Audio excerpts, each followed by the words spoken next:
Guten Morgen, après 5 ans d'absence, me revoilà à l'IFA de Berlin pour vous faire vivre ce qui est un des plus grands salons européens dédiés à la technologie. Me voilà sur le stand d'une entreprise que je connais bien, Govee, qui illumine l'arrière de ma télé. Vous allez voir, ils ont fait un partenariat avec Evangelion assez génial. Alors j'étais un gros fan de la série Evangelion il y a une vingtaine d'années, je trouve ça absolument génial. Ce qu'ils ont fait pour pouvoir représenter à la fois Ladyfield et donner cette espèce d'ambiance propre à un manga, moi, que j'adorais. Alors là, j'étais véritablement un gros fan. Je me souviens même de certains titres d'épisodes comme Ray par-delà son cœur ou Le téléphone ne sonne pas. Voilà les différents produits proposés par Govee. Et je pense que je vais leur laisser une petite chance sur ma chaîne. C'est vraiment génial. En matière d'ambiance, ils ont assuré. Pour mémoire, c'est ce produit, le backlight, que je vous avais présenté directement sur ma chaîne, qui illumine la partie arrière de votre télé en reproduisant les couleurs qui apparaissent sur la télé grâce à la petite caméra qui se trouve en haut. Ah, ici, je suis vraiment en terrain connu aussi. C'est un de mes vieux partenaires, IMU, fabricant de caméras de sécurité. C'est eux qui m'avaient invité au premier IFA. Cette fois-ci, maintenant, j'y vais, on va dire, en freelance. Allez, je vous montre une partie de leur installation, dont certaines sont positionnées directement dans mon domicile. J'utilise des caméras IMU et j'utilise du TP-Link essentiellement. Ce que j'ignorais par contre, c'est qu'ils ont des systèmes de déverrouillage de portes. Ça, c'est plutôt cool, il faudrait que j'essaye. Et ils ont aussi des aspirateurs robots, j'en avais essayé un. Ça, par contre, c'est loin d'être une spécialité.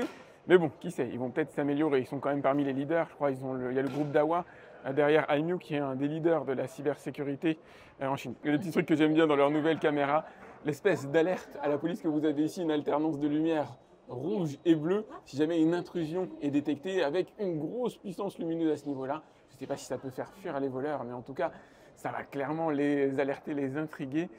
Et les caméras, bien sûr, reliées directement au panneau solaire pour pouvoir les alimenter en permanence avec un mode Always On en vidéo, c'est-à-dire qu'elles enregistrent en permanence et remplissent les anciens fichiers, les anciens fichiers. Ah, dans l'univers des caméras de sécurité, de l'univers de la sécurité, comment ne pas parler d'Akara? Eux, ils ont un nombre de produits absolument délirant pour la maison, pour la sécurité, depuis l'ouverture de portes, les contacteurs, qui détecte une ouverture de fenêtre, une ouverture de porte éventuelle. Si jamais votre enfant essaye de sortir sans votre autorisation, vous le saurez, jusqu'aux caméras de sécurité et la nouvelle caméra d'extérieur. Alors je ne crois pas qu'elle soit encore disponible, mais elle arrive. La fameuse caméra, la voilà, c'est elle qui manquait réellement au package d'Akara, je trouve, pour le rendre complet. La caméra intérieure est cool, vous pouvez la positionner au niveau d'une fenêtre, c'est celle que vous avez ici, que j'ai déjà testée sur ma chaîne, mais là c'est la caméra d'extérieur qui focalise mon attention. Ils ont créé d'ailleurs une petite install derrière où ils mettent leurs affaires avec la caméra qui filme en temps réel et une bonne définition, sachant que la pièce est super sombre derrière. Voilà une marque dont je n'ai pas encore eu l'occasion de tester les produits, Shelly, qui se raccordent à vos batteries, à votre univers autoconsommation panneau solaire pour détecter, alors notamment entre autres choses, la consommation de vos appareils et adapter la réponse des panneaux, adapter la réponse des batteries. Alors leur gamme est pléthorique comme vous pouvez le voir, mais vous avez ici le fameux Shelly Pro 3, pince ampère-métrique qui détecte donc l'utilisation de votre courant et permet à d'autres appareils, comme par exemple les powerbanks de chez Zendure, de diffuser le courant dans votre installation en fonction de vos besoins réels. Alors je ne peux pas tout vous présenter malheureusement, mais si vous voulez un système domotique intégré extrêmement complet, la marque vers laquelle vous devez vous tourner, elle se trouve juste en haut, Tuya. Alors eux, leur stand est un délire complet. Il faudrait presque mettre la vidéo sur pause pour pouvoir prendre conscience de l'ensemble des éléments, alors orientés essentiellement domotiques qu'ils proposent. Il y a de tout, absolument de tout, sur tous les sujets, depuis les systèmes de contrôle, les prises électriques connectées, les caméras de sécurité, les détecteurs d'humidité, les détecteurs de présence, d'intrusion, les systèmes, alors panneaux solaires essentiellement orientés sur la batterie, le rechargement de véhicules. C'est extrêmement complet avec des protocoles ultra bien maîtrisés. Tuya, c'est une valeur sûre dans le domaine. Alors je connaissais déjà All Power pour avoir testé pas mal de leurs batteries. Ils ont développé une nouvelle marque qui s'appelle Powiser, alors dédiée à l'électrique résidentielle. Je vous montre 2-3 éléments. Cette section-là est véritablement connue pour moi. Vous allez retrouver ces tests de batterie directement sur ma chaîne. Celle-là aussi d'ailleurs. Par contre, le monstre que vous avez ici, qui est dédié au résidentiel, très étonnant. Alors heureusement sur roulette, parce que c'est extrêmement lourd à porter. 7500 watts, c'est un véritable monstre. Et on commence à se rapprocher des Powerwall. Mais c'est vrai que dans la partie Powerwall, ça c'est quand même carrément plus sexy. 10 000 Wh de capacité, une connectique en apparence ultra soft, Bon, sauf si on rentre légèrement dans le détail sur le côté. Ouais, c'est clairement ce genre de batterie que j'aimerais avoir à la maison. J'ai pas le tarif, à mon avis, ça doit douiller quand même pas mal. Alors là, c'est véritablement comme à la maison, c'est le cas de le dire, c'est même eux qui sont à la maison chez moi. Bienvenue sur le stand de chez Zendur. Vous aurez l'occasion de retrouver très prochainement sur ma chaîne le test de l'Hyper 2000, alors que j'ai installé il y a environ 2 semaines sur environ 1600-1700 Wh de panneaux. Et un système qui est absolument génial, il faut que je vous en parle. Il est capable de s'affranchir de l'utilisation de panneaux solaires en direct. C'est-à-dire que vous n'avez pas besoin d'utiliser les fiches MC4 qui permettent de relier les panneaux solaires directement à la batterie. Vous pouvez brancher la batterie directement sur une prise électrique à l'intérieur de votre domicile. Et s'il y a un excédent de production de vos panneaux solaires, par exemple ceux que vous avez installés sur le toit, ce sera détecté par le biais d'une pince ampère-métrique et le surplus d'énergie n'ira pas dans la ville, n'ira pas gratos chez EDF. Il sera directement réinjecté à l'intérieur de la batterie. Ça, c'est absolument génial, c'est la première fois que je vois ça. Allez, on reste dans la thématique de l'énergie. Il y a bien un stand absolument immanquable pour moi, c'est celui d'EcoFlow. Ça, vous le connaissez déjà, ils ont risqué une aventure qui change de leur domaine l'année dernière en proposant un réfrigérateur sur batterie ainsi qu'un climatiseur. Vous connaissez d'ailleurs leurs batteries de manière générale, elles sont proposées chez Leroy Merlin, ce qui est déjà cool et plutôt gage de qualité. Là, vous avez la nouvelle River 3 qui a réduit en taille, ils sont parvenus quand même à réduire la taille globale de la River 3 tout en conservant la même capacité. Et en étendant le système de stockage, maintenant vous avez des batteries empilables. Si à un moment donné vous vous sentez ric-rac au niveau de la capacité de stockage de la batterie initiale. Même concept pour la Delta 3 dont la capacité elle-même ne change pas. La taille reste à peu près la même, elle est capable maintenant d'absorber plus d'énergie, notamment en provenance de panneaux solaires. Et les camping-caristes n'ont pas été abandonnés, ce qui est assez rare. C'est un segment que je vois finalement relativement peu. Alors pourtant, il est extrêmement développé. Là, vous avez un système qui est totalement prévu pour eux. Alors pour être intégré, probablement pas dans n'importe quel camping-car, il faut quand même avoir une certaine taille disponible. Mais ça fait la part belle aux 12 volts, aux 48 volts, contrairement à pas mal d'installations génériques. Alors moi, je peux avoir testé jusqu'ici. La capacité des batteries peut s'étendre de 5000 à 45 000 Wh. C'est délirant. Je vois pas qui a besoin de 45 000 Wh dans un camping-car. Mais bon, pourquoi pas. Vous pouvez être créatif à ce sujet-là. À la limite, un Américain avec un camping-car monstrueux et une gigantesque famille à l'intérieur. C'est vraiment sur les ports que EcoFlow se distingue. Alors bon, je ne vais pas ruiner leur installation. Mettez sur pause si vous voulez les voir avec un petit peu plus de détails. Il y en a énormément. Et comme vous pouvez le voir, je ne suis pas le seul à m'intéresser à EcoFlow. Petit clin d'œil amical à Tesla Riviera. Malheureusement, il y a beaucoup de reflets. Je ne sais pas si je vais pouvoir vous le montrer. Ici, le système de gestion que vous allez pouvoir installer directement chez vous.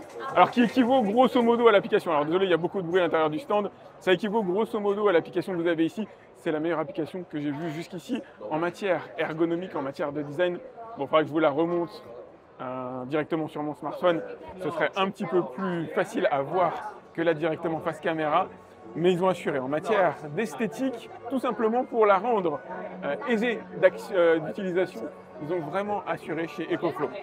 Autre innovation, en tout cas, j'ai jamais vu ça jusqu'ici, ils ont intégré un système d'extinction en cas de feu. Alors en règle générale, les batteries ne prennent pas feu, surtout les batteries LiFePO4, mais là pour le coup, ils ont quand même intégré un système, alors qu'on ne voit pas à cet instant précis, ce sera probablement dans les futures versions, mais qui permet de diffuser, ils ont eu du mal à m'expliquer, mais j'imagine un mélange de différents gaz permettant d'éteindre le feu, voilà, de quoi se sentir un peu plus en sécurité. Alors ça, je me demande combien la marque a payé pour pouvoir mettre son logo à côté de Maserati.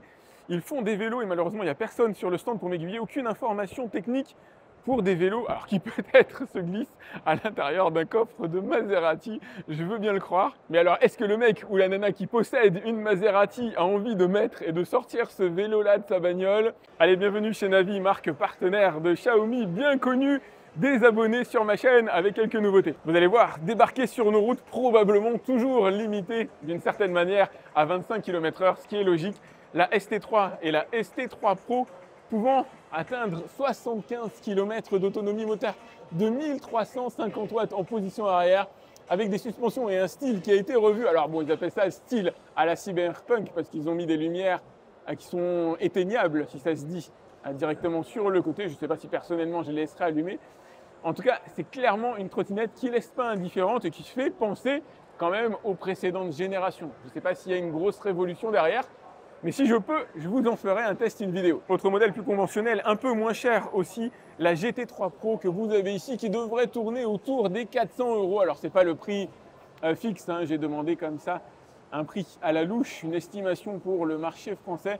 GT3 Pro avec moteur de 1000 watts en position arrière, des suspensions un petit peu moins intéressantes que sur la version la plus haut de gamme que vous aviez il y a une seconde et qui, elle, va coûter autour de 700 €. Je vous en montre là rapidement les caractéristiques techniques.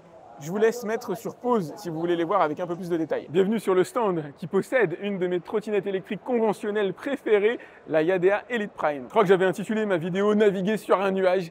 C'est le concept de cette trottinette. Alors que je vous conseille, je crois qu'elle n'est pas donnée. J'ai plus le prix en tête comme ça. Elle est chère, vous en avez les spécifications techniques ici à l'écran. Mettez sur pause si vous voulez les voir avec un peu plus de détails. Mais vous allez avoir aussi les petites sœurs qui arrivent sur le marché. Alors j'avais testé la KS ici qui est relativement conventionnel. Là par contre on est sur un modèle Yadea Artist qui dispose alors d'une suspension analogue à la Elite Prime à l'avant, peut-être avec un petit peu moins de débattement. On est sur un modèle qui va coûter environ 400 €. Je ne peux pas vous donner les prix fixes encore une fois à cet instant précis. Et idem, si vous voulez un modèle encore plus proche de la Elite Prime, vous avez la Elite Max qui elle va coûter autour de 799 € si jamais je ne me trompe pas. Je vous en montre les spécifications techniques.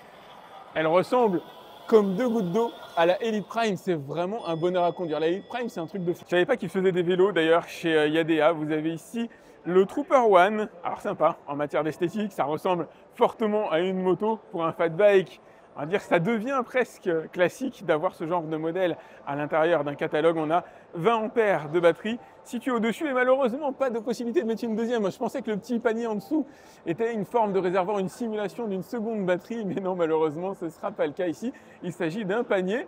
Néanmoins, le message est passé chez Yadea. Je leur ai dit que ce serait cool de pouvoir ajouter une seconde batterie. Là, vous avez les spécifications techniques de ce vélo, encore une fois. Mettez sur pause si jamais vous voulez les voir avec un petit peu plus d'insistance. Ils disent 250 watts pour le moteur. Franchement, je serais très étonné. Bon, là, je ne vais pas embêter leur installation, mais à mon avis, ce n'est pas un moteur de 250 watts. Voilà une marque que je ne connaissais pas jusqu'ici, la marque Vivinew, qui propose un simili vélo, simili moto. Franchement, qui me rend extrêmement curieux. Alors, je sais ce que vous allez me dire, mais techniquement, il s'agit d'un vélo qui ressemble à s'y méprendre à une moto. C'est probablement un des plus beaux designs que j'ai pu voir jusqu'ici. Sur un stand qui ne paye pas de mine, il n'y a pas beaucoup d'informations techniques qui sont données, mais je suis parvenu à les gratter. Il y a des batteries, alors évolutives en fonction du modèle que vous allez choisir, entre 15 et 20 ampères-heure.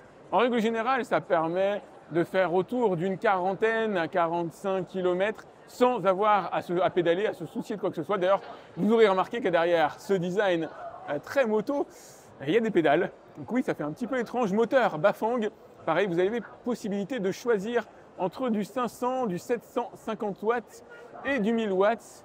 Donc on n'est pas ici dans un univers forcément de respectabilité, non, de respect de la réglementation française, vous l'aurez compris. Mais il est vraiment très très beau ce moto-vélo. Ah ouais, j'aimerais énormément pouvoir l'essayer, c'est le moins qu'on puisse dire.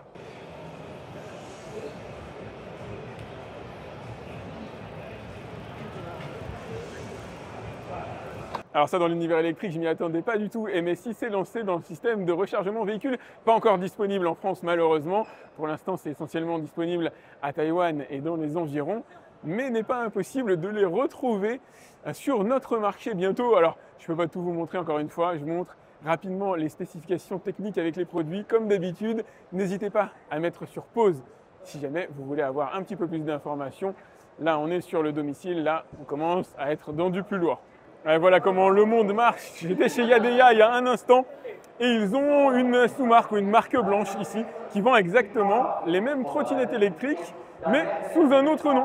Voilà un stand que j'aurais attendu beaucoup plus grand et pourtant franchement modeste, celui de Xiaomi. Allez, par curiosité, on va quand même aller faire un petit tour à l'intérieur évidemment. Il y a les smartphones avec le 14 en tête de proue. Ici, le Smart Mi Projector 2 que vous retrouvez sur ma chaîne. Très bon projecteur à tarif relativement abordable. Pas de grosse innovation malheureusement à l'intérieur de ce stand, d'où une certaine déception de ma part, même si on va pouvoir retrouver voilà, la Redmi Watch 3 ici, voilà, que je la filme correctement, bien sûr, les smartphones, mais qui à cette heure ne sont plus réellement nouveaux.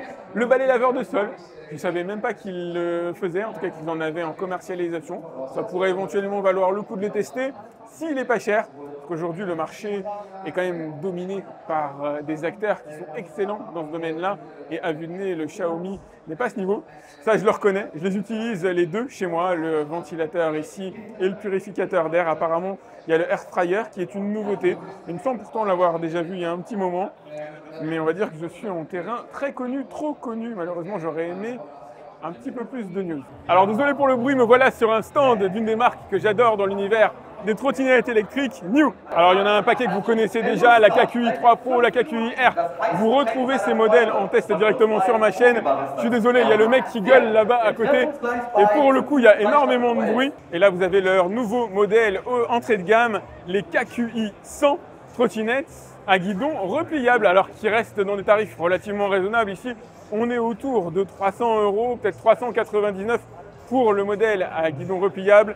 Comme d'habitude, je vous montre les spécifications techniques, n'hésitez pas à mettre sur pause pour les voir avec un peu plus de détails. Ah mais j'avoue, ce qui me fait de l'œil, c'est la moto. Un bébé nommé Désir, une moto à 7500 watts en puissance crête qui pèse environ 180 kg, 180 Nm de couple, une centaine de kilomètres d'autonomie, environ 110 km/h en vitesse de pointe, pas forcément adaptée aux autoroutes françaises, mais une vraie réussite en matière de style. Un peu dans le même esprit technique, j'entends une centaine de kilomètres/h à peu près. Vous avez aussi le scooter GT100 qui normalement devrait être commercialisé en France. Alors ça c'est génial, je filme le garçon de dos, heureusement. Regardez, il est en train de jouer aux jeux vidéo avec les commandes directement sous les pieds. Alors bon, c'est simple, hein, c'est relativement basique comme vous pouvez le voir, mais dans l'absolu c'est ludique et surtout ça permet de bouger. Et ça c'est cool, mine de rien, ne serait-ce que pour mes propres enfants et moi-même d'ailleurs. C'est une solution à penser. Ah, cette séquence-là, je la tourne exclusivement pour mon fils. Quand il va voir ça, il va avoir envie. Et ça, Gran Turismo confortablement installé, c'est pour son papa. Ah, c'est vraiment cool. Le concept est quand même un peu à retravailler pour lui donner éventuellement d'autres fonctions, plus de sensations, un peu plus sportives. Mais le concept est là. Et franchement, il faudrait l'adapter, voire même mettre des manettes ou des défis un peu plus difficiles. Il y a des halls où tu transites, il y a des halls où tu t'arrêtes et tu parles, et il y a des halls où tu regardes. Pas forcément simple de comprendre le champ d'application.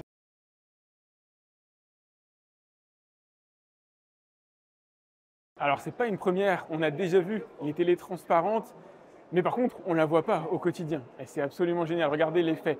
À un moment donné, il chante l'effet de transparence qu'on peut avoir avec la toile de fond, là, l'espèce de peinture ou de papier peint qu'ils ont mis.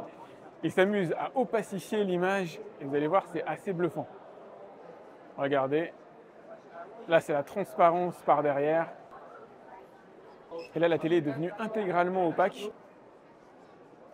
Là, les effets potentiels sont assez sympas. Alors, TP-Link, pour moi, c'est un véritable must-see. J'ai énormément de produits de chez eux qui fonctionnent en continu à la maison. Avec quelques nouveautés que j'avais jamais vues avant, comme par exemple cet écran de contrôle qui permet véritablement de voir tout ce qui se passe à l'intérieur de votre domicile. En tout cas, tous les produits qui ont été installés, une espèce de poste de pilotage dédié. Plutôt sympa. Je ne sais pas s'ils font la part belle cette année au Wi-Fi Mesh, en tout cas les routeurs Wi-Fi 7 sont clairement de sortie. J'en ai pas testé jusqu'ici, il faut vraiment que je m'y mette, avec notamment la série Archer qu'il faut que je teste. Il faut que je me planifie ça. Ici vous avez la zone dédiée aux routeurs 5G. Personnellement je suis plutôt bien desservi par la fibre, donc ça m'est pas utile. On commence à être habitué à ce genre de design et franchement c'est plus des routeurs, c'est des spaceships de Star Wars. Ah ouais, désolé si je me mets à parler légèrement anglais ici, je parle pas allemand, en tout cas pas particulièrement bien. Donc du coup, je suis obligé de sortir mon anglais, j'ai quelques mots qui me viennent comme ça naturellement. Vous retrouvez en test sur ma chaîne pas mal de leurs caméras, dont la C425 qui officie chez moi et qui est vraiment génialissime. Et pour compléter le setup, pour les jeunes parents, vous avez aussi les babycams. Ah voilà ce qu'il me faut, en tout cas voilà ce que j'ai chez moi. Moi j'utilise les boîtiers d'écho en guise de routeur Wi-Fi Mesh. C'est des box qui se renvoient le réseau à l'intérieur de votre domicile pour que vous puissiez capter quel que soit l'endroit où vous vous trouvez, même sur un terrain en extérieur. Alors moi c'est ce que j'utilise une ancienne version. Là il doit y avoir la version Wi-Fi 7, la BE85. Et ça il faut absolument... Les produits qui me font clairement rêver. Alors moi je teste énormément de mini PC sur ma chaîne, plus véritablement de boîtiers, mais c'est sûr ça fait toujours rêver de voir ça. On est ici sur le stand de chez Case King. Dans la série Comme à la maison, bienvenue sur le stand de chez Gravastar, produit que j'utilise à titre personnel. Il s'agit d'une de mes marques préférées, une des rares, une des seules à investir dans des designs véritablement originaux pour des produits orientés à la fois informatique et son, avec cette série de claviers que j'avais jamais vu, qui fait écho aux enceintes de chez Gravastar. On retrouve les espèces de pieds de méca pour venir tenir le clavier. Les souris, vous les retrouvez en test d'ores et déjà sur ma chaîne. Et les enceintes, les voilà, avec notamment les enceintes de la série Mars, probablement les plus belles que j'ai jamais vues dans ce format ultra compact, et notamment cette version Assassin's Creed, qui est plutôt pas mal, basée sur la version Mars Pro, qui utilise du tissu pour une partie de son revêtement. J'aurais préféré qu'elle soit intégralement en métal. Bon, malheureusement, là, c'est pas le cas.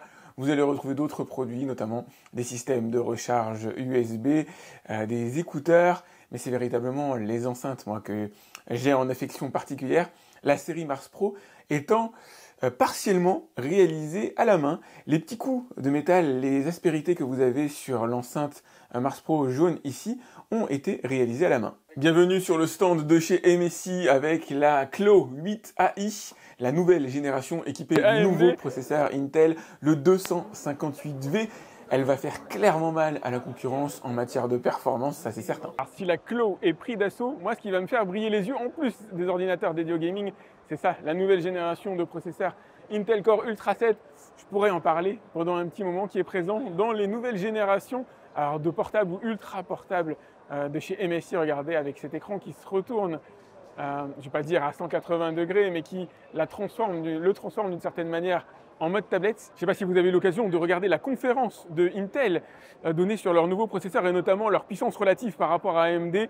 Autant pour la partie CPU, l'augmentation de performance intéressante, mais pas fondamentale pour moi, c'est surtout la partie GPU qui m'intéresse. Ils se réclament jusqu'à 16% plus performants que les GPU HX 370 de chez AMD. Et on sait qu'Intel vient de loin en matière de GPU, c'était loin d'être les leaders. Et depuis la série Intel Core Ultra, ils se sont quand même pas mal améliorés. On retrouve cependant de l'autre côté le pendant de Intel, bien sûr les versions AMD, avec le processeur Ryzen AI9 ici, 365, qui n'a pas dit son dernier mot. On verra en fonction de l'évolution des pilotes. Les pilotes, c'est fondamental à ce niveau-là. Ça peut déterminer clairement la puissance relative d'un ordinateur. En tout cas, ça peut la faire évoluer énormément.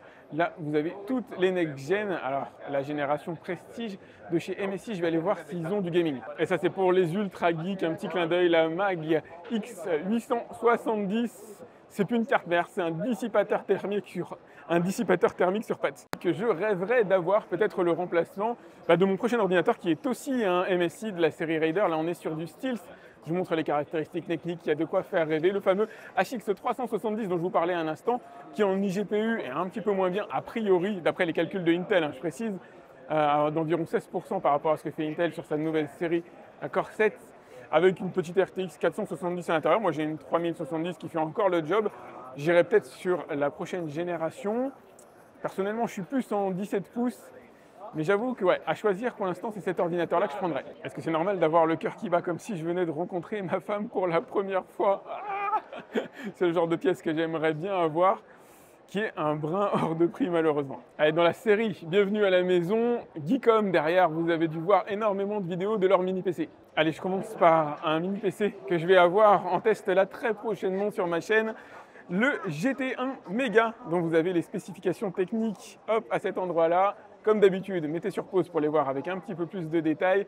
Des PC qui sont capables quasiment de tout faire. Il y a eu énormément de progrès de la part des drivers de chez Intel sur cette génération de processeurs, que ce soit le 155H ou le 185H. Même si j'ai hâte de tester la next-gen, celle qui vient à peine de sortir, que vous avez vu il y a un instant dans la vidéo dédiée à MSI. Avec ce 185H, on peut commencer à jouer sérieusement aux jeux vidéo comme par exemple Apex. Pouvoir jouer à du Fortnite, du PlayerUnknown's Battleground, tout un tas de jeux. Alors pas les jeux les plus gourmands, évidemment. Pour pouvoir jouer aux jeux gourmands, ils ont une solution ici que je découvre. Alors on n'est plus vraiment dans l'univers du mini PC, mais lui c'est véritablement le rêve refroidi en water cooling avec une carte graphique dédiée. Déjà, il est extrêmement beau comme vous pouvez le voir. Il y a les constantes qui sont affichées directement. Comme la consommation CPU, GPU, la température, bref. Tout ce que les geeks ont envie de retrouver sur leur tour de manière générale. Je montre rapidement ces spécifications techniques comme d'habitude. N'hésitez pas à mettre sur pause pour les voir avec un peu plus d'insistance. Donner la présence d'une 4060 à l'intérieur, je peux vous dire qu'en matière de jeux vidéo, ça va envoyer. Pour un mini PC, il va être dur de pouvoir faire mieux réellement au niveau de la concurrence. Les cartes graphiques, alors les 470, les 4070, les 4080, étant infiniment plus grosses que celle-là. Pour rentrer dans une petite boîte comme ça, c'est quand même assez exceptionnel. Après, pour la bureautique, pour bosser et un petit peu de jeux vidéo, vous avez les séries A7, A8 équipées des processeurs AMD et surtout de la carte graphique de l'iGPU, si je puis dire plutôt, 780M qui est absolument génial, permettant de jouer à un certain nombre de jeux vidéo sans avoir de carte graphique dédiée. Alors là, on est dans le hall des boss, que ce soit en matière de télévision ou en matière d'effets. Alors, ils ont beaucoup de produits. Hein. Là, on n'a pas parlé des produits qui se trouvent derrière la vitrine. C'est juste ce concept de réalité augmentée, alors plus ou moins augmentée, que vous voyez ici, qui est absolument génial, avec voilà, cette notion de circuit intégré à gauche, la capacité à opacifier les écrans pour ne faire voir que la partie vidéo et au moment opportun, faire disparaître ou partiellement disparaître ce que vous avez en face pour révéler les produits qui se trouvent à l'arrière.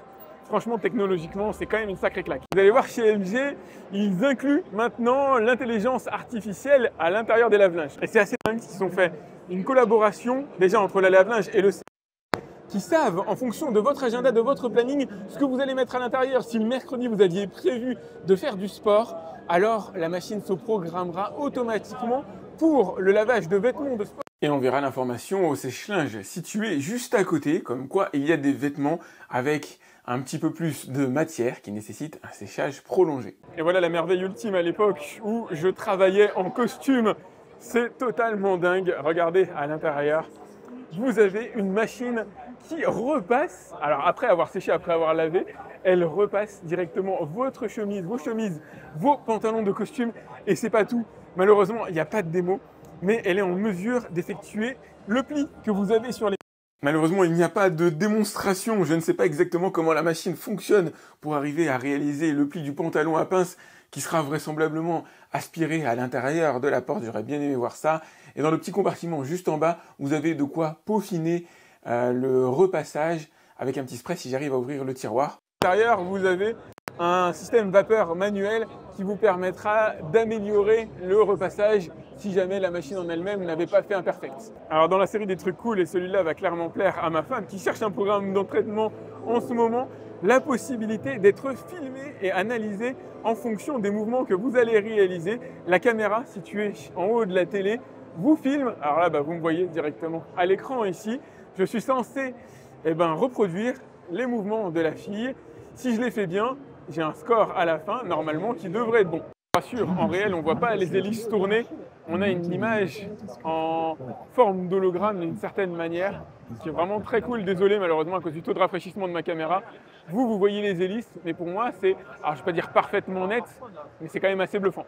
Donc voilà, de nouveau en terrain connu, on va aller faire un tour chez JMGO. Alors vous avez là leur line-up, et j'ai la chance d'avoir testé leur tout dernier projecteur, le N1S Ultra. Je ne sais pas si au moment où vous verrez cette vidéo, j'ai lancé ma vidéo du N1S Ultra, mais ça vaut clairement le coup d'aller la voir. 3500 lumens à NSI, alors en puissance lumineuse théorique.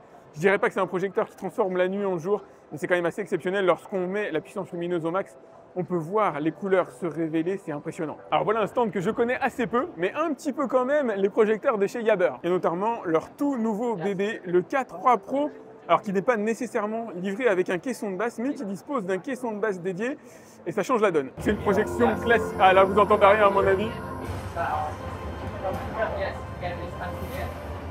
Ah oui, je sors, parce que sinon vous n'allez rien entendre. Ça change tout. En matière de son, la présence d'un caisson de basse de manière générale, ça dimensionne le son. Après, on est toujours sur un projecteur assez classique, un projecteur LCD Full HD. Dans l'univers des vidéoprojecteurs, c'est clairement un de mes chouchous. Je crois que je les ai à peu près tous testés.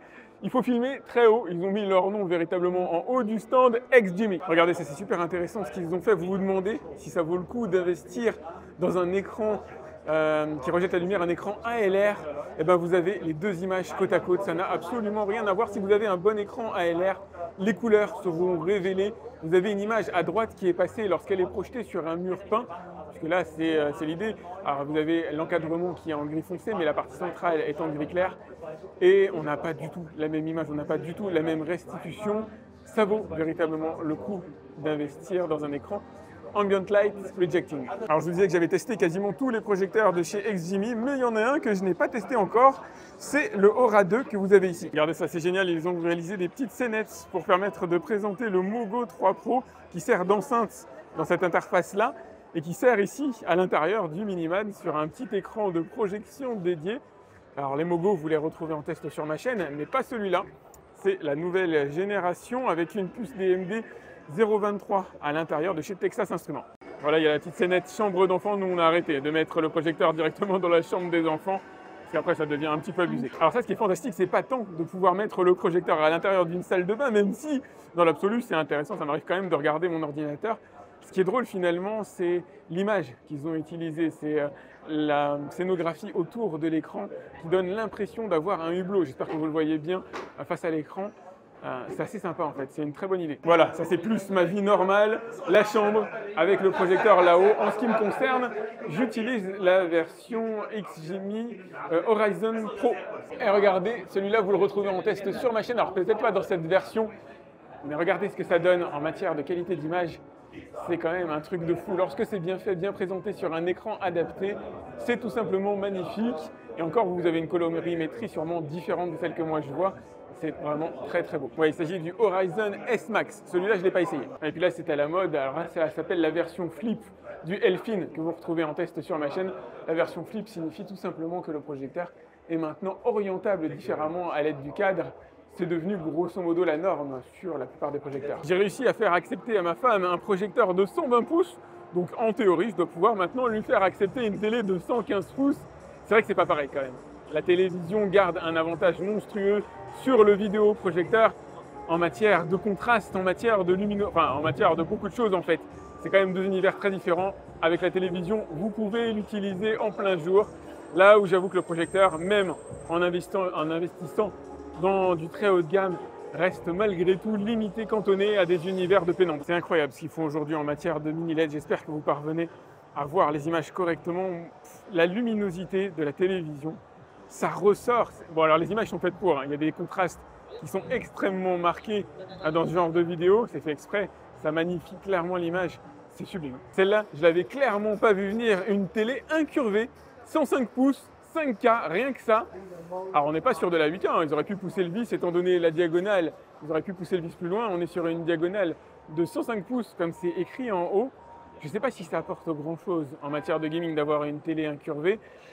Si c'est purement personnel, là comme par exemple pour un jeu de foot, ça peut le faire. Mais s'il s'agit de l'utiliser aussi pour regarder la télé en famille, on a quand même des angles de vision qui sont assez honorables. Alors, on va avoir une image dégradée, mais normalement personne ne se trouve dans cet angle-là. Ouais, c'est pas mal du tout. Alors ça j'adore, c'est presque un classique aussi. Je pense que c'est Samsung les premiers à l'avoir développé, que ce soit en courbure 1000 Hz, mais surtout des diagonales monstrueuses. On est sûrement sur du 49 pouces. Non, même pas, je dis des bêtises, c'est un écran 57 pouces. C'est quand même un truc de malade de pouvoir jouer dans ce genre de conditions.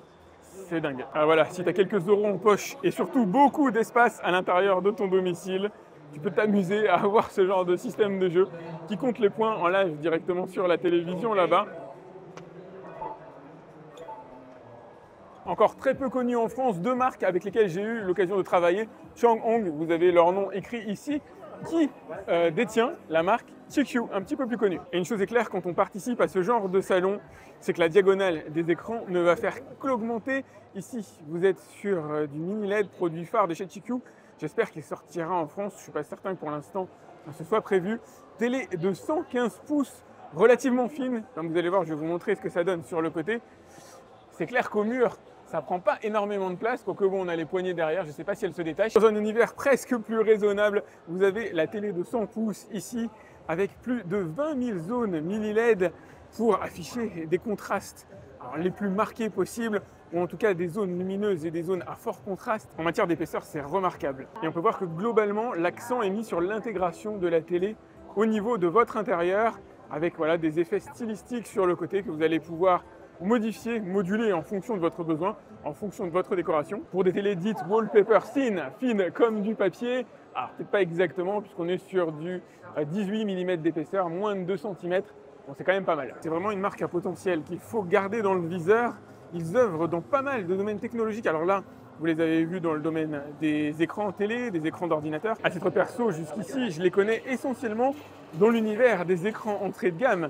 Mais là, ils font des pas de géants dans l'univers du gaming. Alors, c'est pas de chez eux, mais forcément, quand on voit le ROG là qu'il y a au niveau de la tour, ça c'est cool. Après, il m'est difficile de tout vous montrer, c'est une marque que je vais clairement suivre, qui œuvre dans énormément de produits, pas uniquement l'univers télévisuel.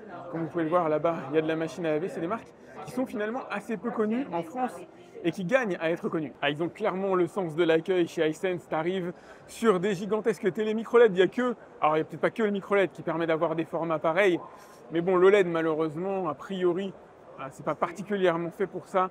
Le micro-LED permet d'avoir des images absolument monstrueuses.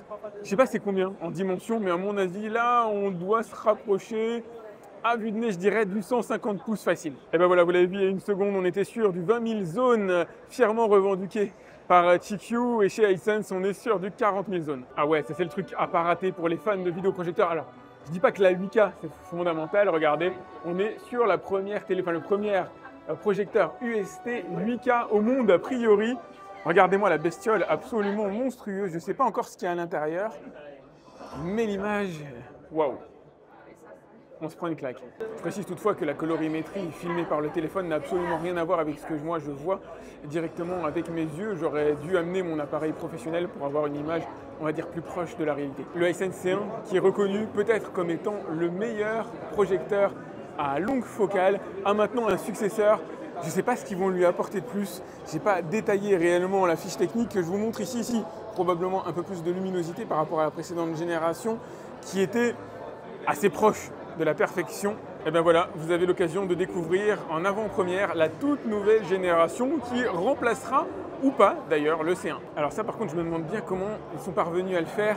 240 Hz de taux de rafraîchissement. Alors je sais bien que les puces DMD à l'intérieur peuvent monter à 240 Hz, mais uniquement en Full HD, donc à moins qu'ils aient mis une puce extrêmement haut de gamme. J'imagine que c'est du 240 Hz tombé en Full HD, image à 300 pouces, sur du trichroma avec un delta E inférieur à 1. Chapeau. Alors là, je ne sais pas si vous avez une vue de ce que moi je vois, c'est absolument délirant. Une télé 3D, mais sans lunettes. Alors, c'est pas parfait, hein. C'est pas parfait. Par contre, c'est incroyable. Lorsque je bouge sur le côté, j'ai une vue différente. J'ai l'impression que... je vais dire une bêtise. J'ai pas envie de dire le nom du peintre de ce tableau parce que je risque de me ridiculiser pour pas grand-chose. Alors, quand j'atteins un certain stade sur le côté, malheureusement, l'effet disparaît. Mais si jamais je me mets au milieu, j'ai une vue réellement tridimensionnelle de la ville. Je peux me promener sur le côté des bâtiments. C'est carrément stupéfiant. Bon, c'est perfectible évidemment. On a un peu l'impression de regarder, vous savez, les images qui sont imprimées de deux côtés pour donner un effet tridimensionnel. On a un peu ce sentiment-là, mais c'est quand même un proof of concept assez intéressant. Allez, petit détour par Chewy qui fait alors des tablettes et on va dire des espèces d'ordinateurs. Petit détour par Chewy qui fait des tablettes essentiellement, voire des ordinateurs accessibles, avec notamment le nouveau UBook Plus que vous avez ici qui fait du Intel Core de 12e génération, un i3 pour garder des coûts relativement raisonnables. On est sur un ordinateur, alors potentiellement un ordinateur puisque vous allez pouvoir y attacher un clavier comme c'est le cas sur le i10 Max que vous avez ici à droite, sur un ordi qui doit coûter autour de 300 €. Ah, apparemment, on entre dans l'univers de chez Snapdragon, encore dans les choux dans l'univers PC, mais leader clairement dans l'univers smartphone. Après, petite digression, j'ai beaucoup pesté concernant le Tensor G4 du smartphone que j'utilise maintenant, le Google, faut que je regarde dans le bon endroit, du Google Pixel Tensor G4 qui contient exactement les mêmes générations de cœurs ARM qu'à l'intérieur du dernier Snapdragon 8 Gen 3, en tout cas actuellement en vigueur, c'est-à-dire des 570, 720 et des X4, donc de chez ARM, mais pas en même proportion et pas en même fréquence. Donc technologiquement, effectivement, le Tensor G4 est à la hauteur d'un Snapdragon puisqu'il va utiliser les mêmes technologies, mais il ne les exploite pas à fond, probablement déjà en matière de fréquence pour avoir une consommation d'énergie moindre. Et puis, il ne va pas mettre en même quantité le même nombre de cœurs. Ils ont des proportions différentes. Ils ont le même nombre de cœurs au global, mais pas forcément du même type et dans les mêmes proportions. Donc techniquement, effectivement, on a des processeurs qui sont assez semblables, mais un résultat in fine qui est quand même clairement en défaveur du Google Pixel 9 Pro XL. Alors il y a 5 ans, lorsque je suis venu chez Panasonic, ils nous avaient peut-être pas promis, mais au moins indiqué travailler sur une espèce de serre-tête capable de faire repousser les cheveux. Et comme vous pouvez le voir, malheureusement 5 ans plus tard, il n'est toujours pas sorti. Par contre, on a un retour en fort du vinyle signé Lamborghini. Quelques petits changements sur le stand de Nanolith, mais qui ressemblent quand même comme deux gouttes d'eau à la version que je connaissais il y a 5 ans. On retrouve les fameux triangles qui permettent de composer des formes géométriques, potentiellement des carrés pour changer un petit peu de forme. Mais ce qui est le plus intéressant, c'est ce que vous avez ici, les hexagones capables de s'adapter en colorimétrie à ce qui est diffusé sur la télé, bien que ce ne soit pas particulièrement bien représenté à cet instant précis, où on a une variation de lumière programmée, alors qu'il y a la petite caméra qui est située au-dessus de la télé, qui devrait, là, à cet instant précis, donner une image bleue, en tout cas une lumière bleue sur les Nanolith. Bon, malheureusement, c'est pas le cas. Alors, il y a quelques stands, je n'irai pas jusqu'à dire inclassables, mais originaux, voilà. Une espèce de photocall dédié à Barbie, qui sert à promouvoir des appareils photo instantanés, plutôt cool d'ailleurs. Et il y a un paquet de monde qui s'est fait plaisir. J'ai l'impression que quel que soit l'endroit où je vais, je me retrouve face à des marques connues. Il y en a quand même énormément, j'ai de la chance, je m'aperçois.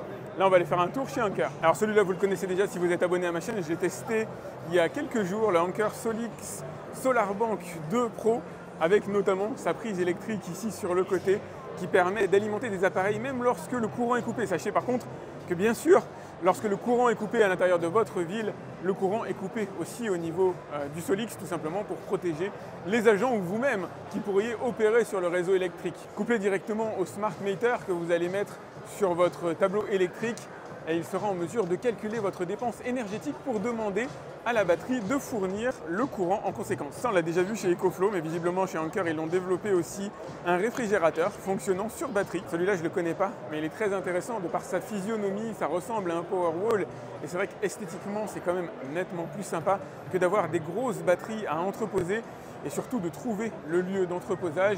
Bon, par contre, je me garderais bien quand même de les exposer au soleil. Il doit y avoir des limites en règle générale. Voilà, c'est écrit juste en haut. On est sur du 55 degrés à mettre donc à l'ombre de préférence.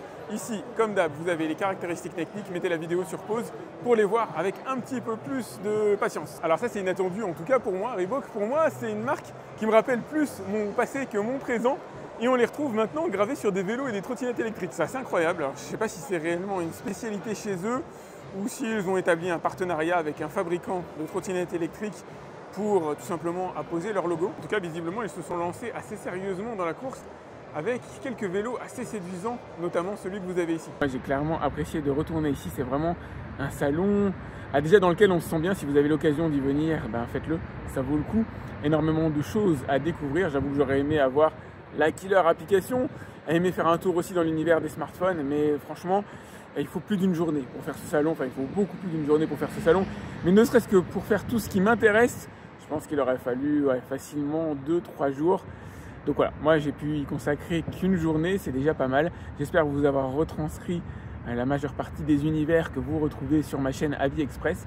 Si vous avez aimé, n'hésitez pas à la liker, c'est important pour moi, à vous abonner à ma chaîne si ce n'est pas déjà fait, à commenter. Si vous avez des questions, laissez-moi directement vos questions dans les commentaires de la vidéo YouTube, j'essaierai de vous répondre. Et moi, je vous dis comme d'habitude, à très vite pour un test. Salut!